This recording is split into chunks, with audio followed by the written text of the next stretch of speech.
بسم الله الرحمن الرحيم. ازيكم حبايب قلب، عاملين ايه؟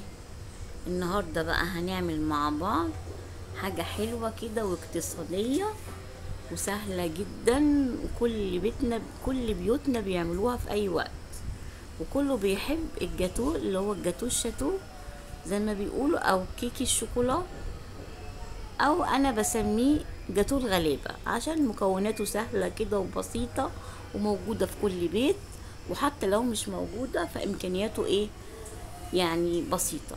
تمام. فاحنا ايه هنعمل مع بعض بقى ونحضر مع بعض الطريقة.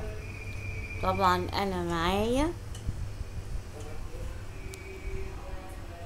معايا كوبايتين من الزيت، كوبايتين من اللبن، كوبايتين من السكر، كوبايتين من الدقيق، واربع بيضات، وكوباية من الكاكاو، وكيس بيكنج باودر، وكيس فانيليا، ومعايا ذرة من الملح.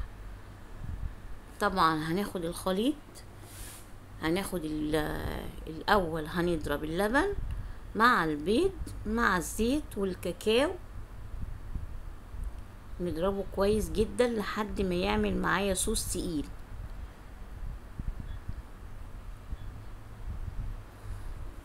زي ما انتوا شايفين كده ضفت السكر وضفت اللبن، وهنزل بالزيت،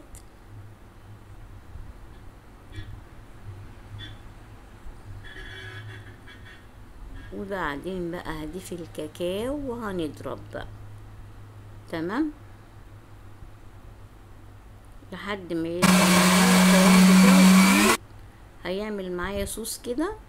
هناخد نص الكمية هنشيلها في التلاجة زي ما انتوا شايفين، صوص تقيل كده وجميل.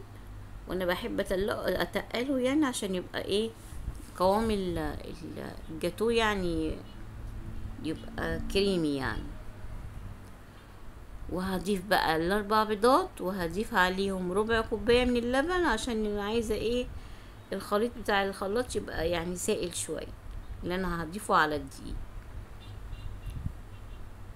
طبعا انا طبعا ضفت البيكنج باودر مع ذرة الملح، وهقلب كده وانزل بقى بالخليط بتاعي.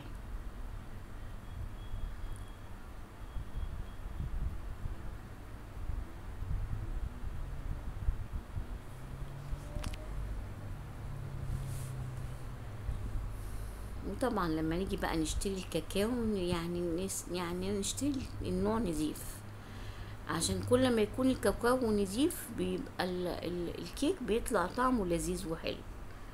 انا طبعا مستخدمه كاكاو الاسباني، افضل انواع الكاكاو.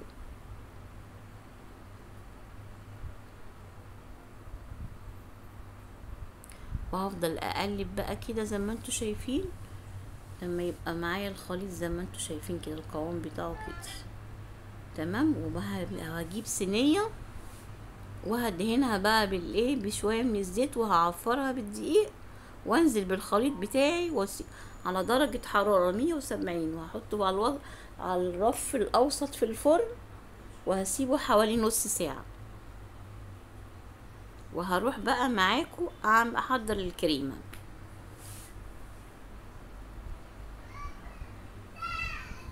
معايا كوباية من كريم شانتيه، كوباية مية مثلجة، معلقتين من سكر البودرة، وهضيف الخليط على بعضه وهضربه بمضرب الكهرباء.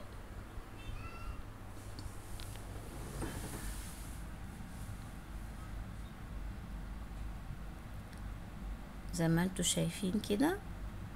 طبعا اهم حاجة المية تبقى مثلجة. وهضيف طبعا عليه بقى معلقتين من صوص الشوكولاتة اللي انا عملته.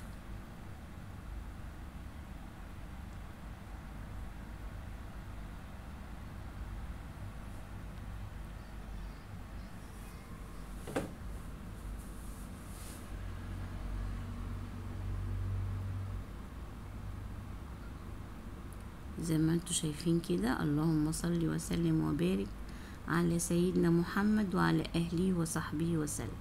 طبعا انا هضيف معلقة من الصوص بتاع الشوكولا اللي انا عملته،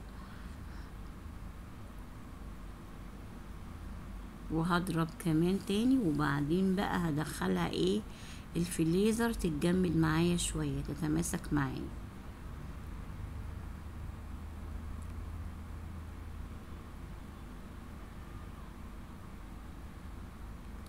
لا اله الا الله. طبعا مش عايزه اقول لكم ولادنا بيعشقوا كيكه الشوكولاته، حاجه كده سهله وخفيفه في اي وقت بنعملها ونحضرها، ما بتاخدش مننا وقت وجميله جدا يعني. طبعا كده الكيك بعد ما خرج من الفرن، طبعا انا هعمل فتحات بالخله كده عشان انا يعني هسقيب ربع كوبايه من اللبن كده على معلقه من ربع معلقه من قهوه سريعه الذوبان، وهسقي بقى بيها الكيك، هشربها بيها عشان تبقى طريه وحلوه زي ما انتوا شايفين كده.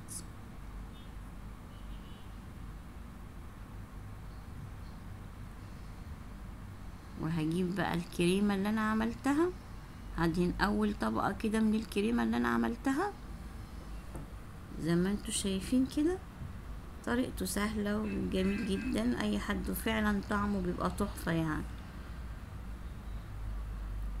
طبعا انا كده ايه خلصت معايا، دهنت الكريمه معايا زي ما انتوا شايفين. هحطها في التلاجة شويه تتماسك شويه، وبعدين بقى ايه احضر صوص الشوكولاته وهفرده على ايه على الكريمه زي ما انتوا شايفين. وزي ما قلت لكم انا بحب الصوص يكون تقيل شويه عشان يديني طعم وقوام الجاتو يعني، ما نحسش ان هو كيك يعني، نحس ان هو جاتو كده.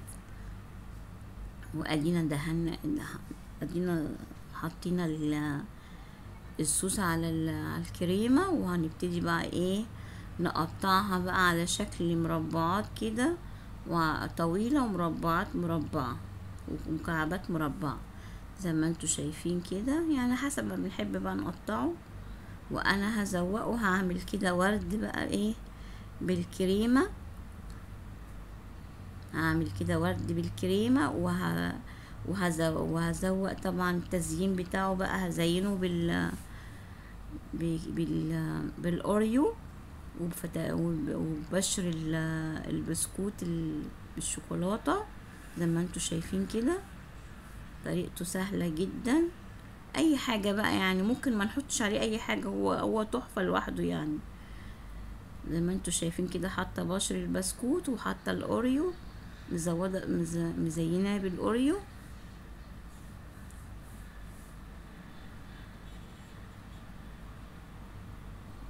متنسوش بقى اللايك والشير والسبسكرايب، اوعوا تنسوا اللايك، انا بقول لكم اهو.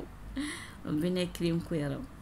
السلام عليكم ورحمه الله وبركاته.